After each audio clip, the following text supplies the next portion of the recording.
Como se livrar dos erros? Emmett Fox.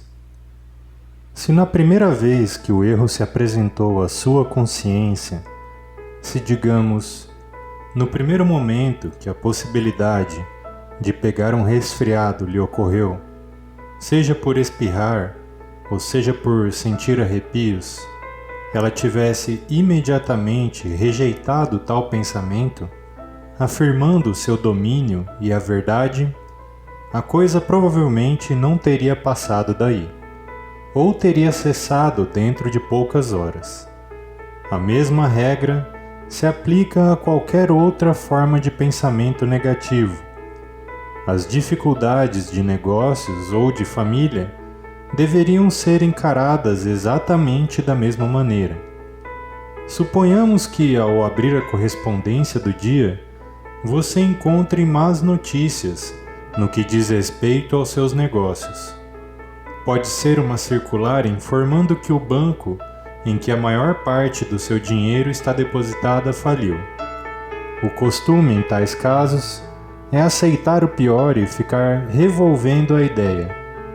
Muitas vezes, num caso como este, ficariam o dia todo e provavelmente a noite inteira também pensando que estavam arruinadas e discutindo esta possibilidade em detalhes com outras pessoas, prevendo todo tipo de problemas e dificuldades que podem vir a acontecer.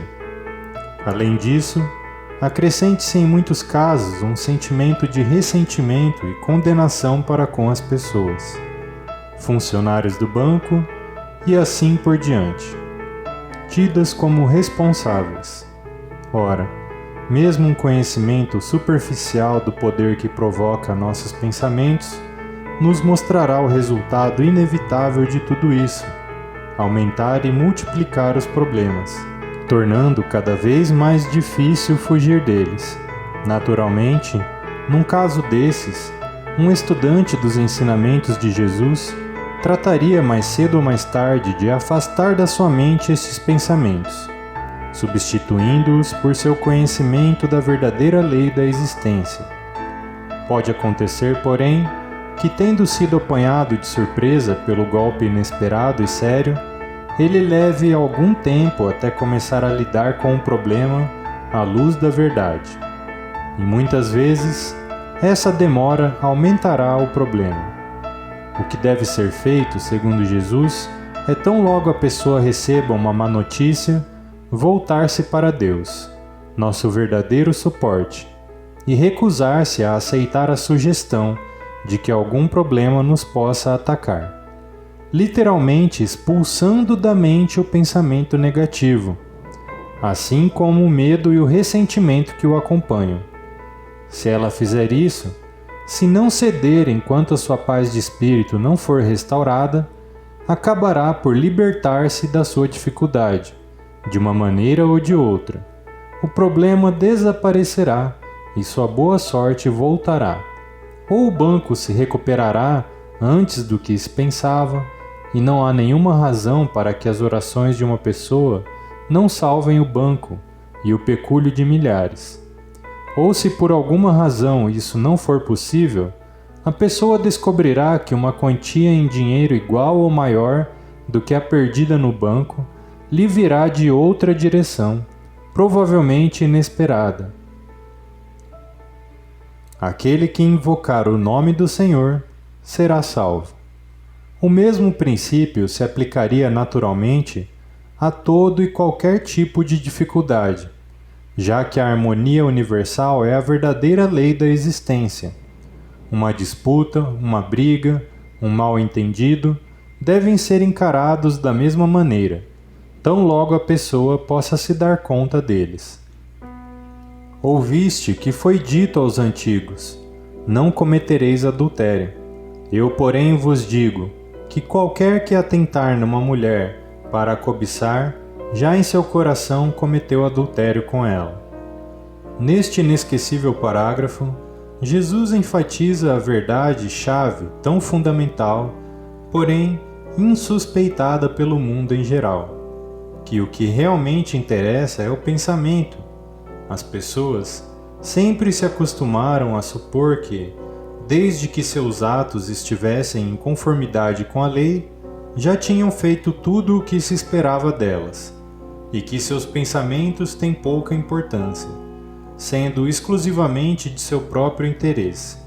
Mas nós sabemos que qualquer ato exterior não é senão uma consequência de um pensamento, e que o tipo de pensamento que permitirmos tornar-se habitual, mais cedo ou mais tarde, encontrará expressão no plano da ação.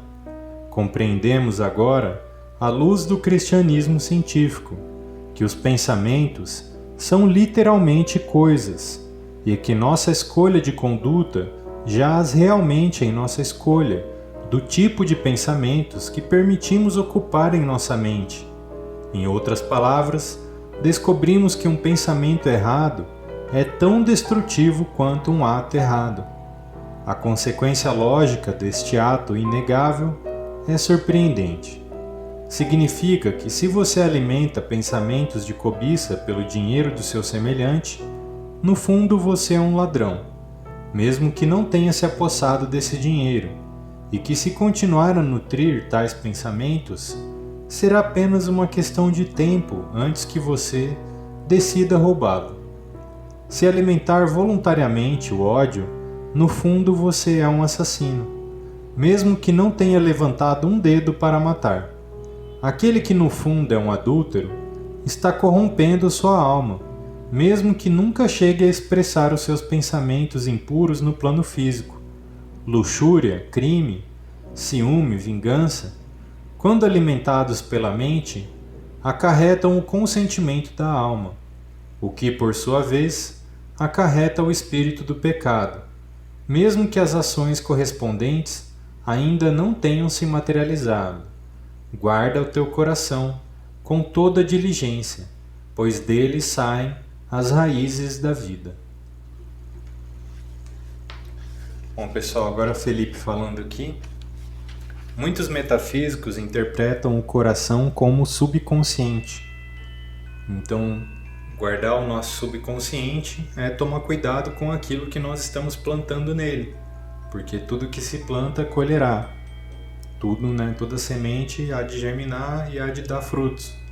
Então, se a gente planta ali no nosso subconsciente o medo, por exemplo, de ser roubado, assistindo jornais, a gente está alimentando, plantando essa semente.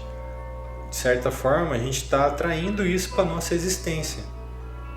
Então, afastem-se dos noticiários negativos, porque é só isso que eles fazem.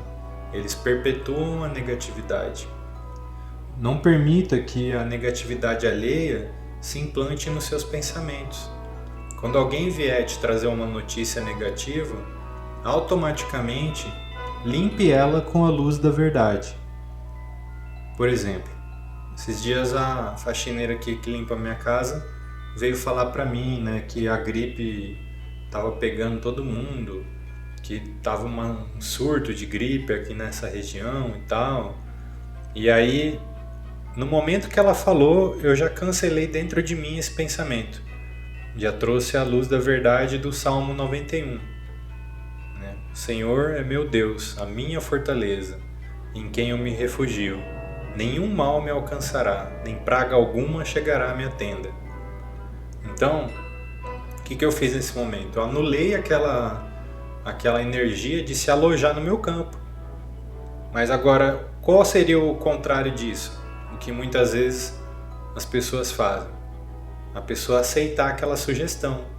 E aí ela fica pensando, nossa, tá tendo um surto de gripe aqui na região, o pessoal tá pegando, nossa.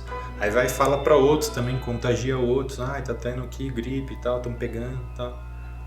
Então, você como um iniciado, não deixe nada negativo pairar na sua mente. E quanto antes você trazer a luz da verdade sobre o negativo, mais fácil é você transmutar aquilo e se livrar, né?